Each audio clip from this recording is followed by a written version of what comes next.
টিকে যায়, তাহলে অবস্থাটা কি হবে জানেন? আপনি বিশ্বাস করতে পারবেন না। কত মানুষ গুম হবে, কত মানুষ খুন হবে, কত মানুষকে দেশ ছাড়তে হবে, কত মায়ের বুক খালি হবে, কত মেয়েরা বিধবা হবে, কত বাচ্চা এতিম হবে, কত মানুষ পঙ্গু হবে, আপনি বিশ্বাস করতে পারবেন না। আজকে সরকার এই অবস্থাতেও যেইভাবে জুলুমের স্টিম লড়াই চালিয়ে যাচ্ছে, যদি কোনো অবস্থাতেই এই আন্দোলন থেমে যায়, তাহলে ঘরে ঘরে গিয়ে যদি আসমানে গিয়ে পালিয়ে থাকেন, সাত তবক জমিনের নিচেও ঢুকে যান, সেখানে খুঁজে খুঁজে বের করে তারপর আপনাদেরকে হত্যা করবে, তারপর আপনাদেরকে জেলে ঢুকানো হবে, এই দেশ ত্যাগ করতে বাধ্য করা হবে। কাজে না, এই জনগণের পাশে থাকতে হবে। আজকে সবাই আমরা নেমেছি। আজকে আমাদের বাংলাদেশের অর্থনীতির অবস্থাটা কি, নিরাপত্তার অবস্থাটা কি?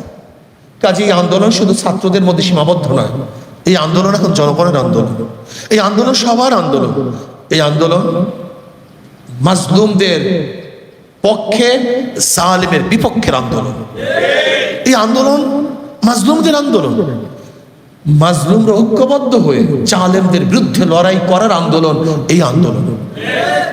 আপনাদের অবশ্যই মনে রাখতে হবে এই পরামর্শ সভা কেন ডাকা হয়েছে, আপনাদের পরামর্শ নেওয়ার জন্য যে আপনাদের অবস্থা কি, আপনারা কি ঘুমিয়ে গেছে না জাগ্রত আছে, আপনাদের রক্তকে জমে গেছে না এখন আপনাদের রক্ত প্রবাহিত আছে, এটা জানার জন্য আপনাকে ডাকা হয়েছে।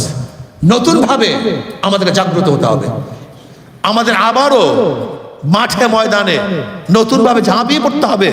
আমরা আগে যেরকম মাঠে ময়দানে ছিলাম, এখন আমাদের ময়দানের অবস্থা আরো বাড়াতে হবে, আরো শক্তিশালী করতে হবে, মাঠ ছাড়া যাবে না। আপনারা দেখেন যে মিথ্যার অবস্থাটা কোথায় গিয়ে বুঝছে, আবু সাইদকে কিভাবে হত্যা করছে গোটা দুনিয়া জানছে। বর্তমান খুনি শেখ হাসিনা, সেও বলেছে গুলি করা হয়েছে, কিন্তু এজাহার দেওয়া হয়েছে অন্য আরেকজনের নামে, তার বয়স মাত্র 16 বছর, তাকে অ্যারেস্ট করা হয়েছে। তিনি নিজে বক্তব্য দিয়েছেন যে সে দেখে বেহুশ অবস্থায় তার হাতের মধ্যে যখন জাগ্রত হয়েছে, হুঁশ ফিরছে, হাতের মধ্যে হ্যান্ডকাপ লাগানো। আপনি চিন্তা করতে পারছেন জুলুম কোথায় গিয়ে বুঝছে? আপনি কি দেখেছেন একটা বাচ্চা উপরে উঠছে পালাবার জন্য, সেখানে গিয়ে গুলি করা হয়েছে। এই নির্মম হত্যা এই বাংলাদেশের মানুষকে দেখতে হবে।